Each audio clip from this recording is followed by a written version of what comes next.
Bonjour les enfants, bonjour tout le monde. Nous voici une nouvelle fois ensemble en ce vendredi pour une nouvelle histoire de Rose. J'espère que vous avez passé une bonne semaine, que l'école s'est bien passée. Alors je vous envoie à l'école de Rose, c'est l'effervescence. Surtout depuis qu'une grande affiche a fait son apparition sur le mur à côté de la grille. Une affiche représentant un grand chapiteau rouge et des clowns et encore plein d'autres numéros promis. Les enfants ne parlent que de ça. D'autant que c'est très rare qu'un cirque s'installe dans le village. Ils se promirent tous de convaincre leurs parents de les y emmener. L'après-midi se passait tranquillement, Louane et Rose jouant dans le jardin avec Bouba. Fripouille, lui, avait pris place dans un arbre pour chasser les oiseaux, mais surtout pour éviter de se faire renverser par Bouba et les filles. Biscotte, le hamster, lui tournait dans sa cage comme un fou. Rose disait qu'il faisait son jogging comme papa. « Les filles, est-ce que vous vous êtes occupées de Biscotte ?»« Oui, maman, il a eu à manger et à boire. Là, il fait son jogging, » dirent les filles en riant. « On changera sa litière ce soir, promis. »« D'accord, mais je vais vérifier. » Mais les filles n'écoutaient plus maman. Une grosse voiture rouge décorée d'étoiles dorées lançait un appel aux habitants à grand renfort de musique. Oyez, oyez, ce week-end, le cirque Patate vous ouvre ses portes pour une soirée exceptionnelle. Des jongleurs, des trapézistes, des numéros avec des chevaux et des clowns vous accueilleront pour vous faire passer une super soirée. Venez nombreux ! Puis, balançant des tracts par la fenêtre, se dirigea vers le terrain de foot. Rose et Louane réussirent à en ramasser deux sans sortir du jardin. Dessus était marqué que d'ici à la représentation, le public était invité à venir découvrir les animaux du cirque. Il n'en fallut pas plus aux deux sœurs pour courir vers la maison en appelant maman. « Maman, maman, il y a un cirque qui s'est installé au village !»« Oui, j'ai entendu l'annonce, dit-elle en riant, certaine que ses filles seraient arrivées en trombe du jardin, excitées comme des puces. « Tiens, on a récupéré des tracts, dit Louane. On pourra aller voir les animaux quand papa sera rentré du travail ?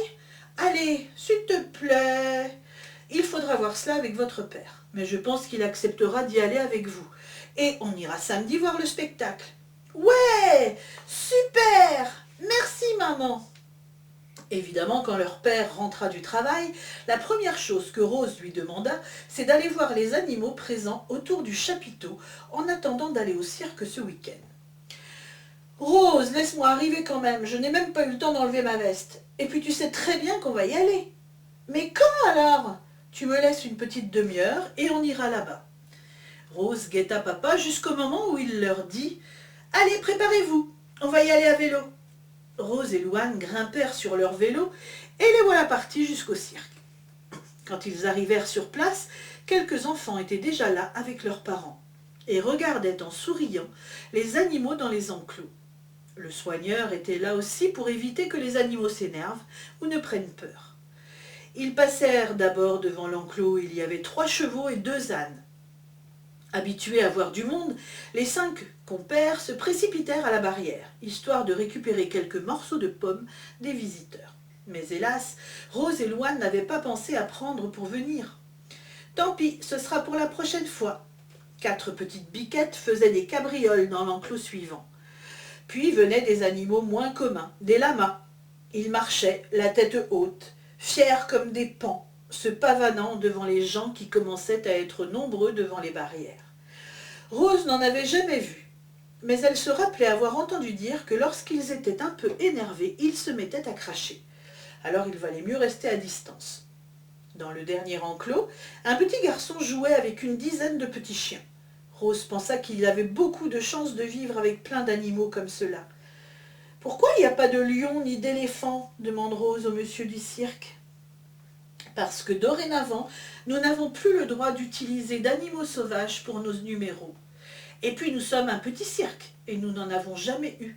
Mais tu vas voir, si tu viens samedi, que nos petits animaux se débrouillent très bien sur la piste. » Il était temps de rentrer à la maison et Rose dit à Louane qu'elle avait hâte à demain soir pour venir au spectacle. En partant, ils croisèrent plein de personnes travaillant dans le cirque et ils se demandèrent lequel d'entre eux faisait le clown. car avec tout le maquillage, c'était très dur de les reconnaître. À 19h30 le lendemain soir, il était temps de se préparer si on voulait avoir des places tout près de la piste, le spectacle commençant à 20h30. Toute la famille se mit en route, direction la piste aux étoiles. Ils eurent beaucoup de chance parce qu'ils trouvèrent des places au premier rang. Il n'y avait plus qu'à patienter. Le chapiteau se remplit très vite et la musique démarra quand le maître de cérémonie se présenta au milieu de la piste avec son beau costume de scène. « Bonjour, bonjour tout le monde, bienvenue au cirque Patate. Vous allez passer une soirée magique. Alors les enfants, ouvrez bien les yeux et surtout, amusez-vous !» Rose attendait avec impatience le premier numéro. 3 chevaux entrèrent sur la piste, suivis par une jeune fille vêtue de strass et de paillettes. C'était une écuyère. Elle montait sur les chevaux comme si elle volait. Elle faisait des pirouettes et passait d'un cheval à un autre. On aurait dit un papillon passant de fleur en fleur. Les chevaux quittèrent la piste sous les bravos et un clown arriva pour présenter le numéro suivant. Il était très drôle et aussi très maladroit. Il tombait tout le temps. Rose riait aux éclats. Le numéro suivant était un monsieur qui jonglait avec plein d'objets. D'abord avec des balles, puis avec des quilles, et à la fin de son numéro avec des torches enflammées. Rose avait souvent essayé de jongler avec 2 balles, mais jamais elle n'y était arrivée. Alors lui, avec 6 balles, quel artiste, trop fort! Tout à coup, on entendit des roulements de tambour. La lumière s'éteignit sous le chapiteau, puis se ralluma pour n'éclairer que le toit. Là-haut, au-dessus de la piste, les trapézistes se préparaient à entrer en scène. Même si on savait qu'il y avait un filet sous eux en cas de chute, c'était quand même très stressant. Ils commencèrent à se balancer la tête en bas et se rattrapaient les uns les autres. Rose avait ses petites mains devant ses yeux. On entendait les « Oh !» les « Ah !» du public. Tout le monde avait les yeux rivés sur le trio qui volait au-dessus d'eux.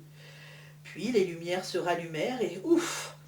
Tous les 3 descendirent sains et saufs en se laissant tomber dans le filet. Les numéros s'enchaînèrent et papa et maman trouvèrent que pour un petit cirque familial, c'était très réussi. À la fin du show, tous les spectateurs étaient debout pour applaudir les artistes. Mais il était temps de rentrer à la maison. Les filles se couchèrent des étoiles plein les yeux en se disant que ça devait être très chouette de vivre dans un cirque. Mais Louane, elle, répondit qu'elle ne voudrait pas changer tout le temps d'amis et que finalement, elle préférait sa vie avec tous ses copains plutôt qu'une vie sur les routes dans un cirque. C'était une chouette soirée, hein, Louane? Oui, Rose, génial. Bonne nuit. Bonne nuit, Louane. À demain. Papa et maman passèrent leur faire un bisou, mais les fillettes dormaient déjà, sans doute en rêvant de cette merveilleuse soirée au cirque.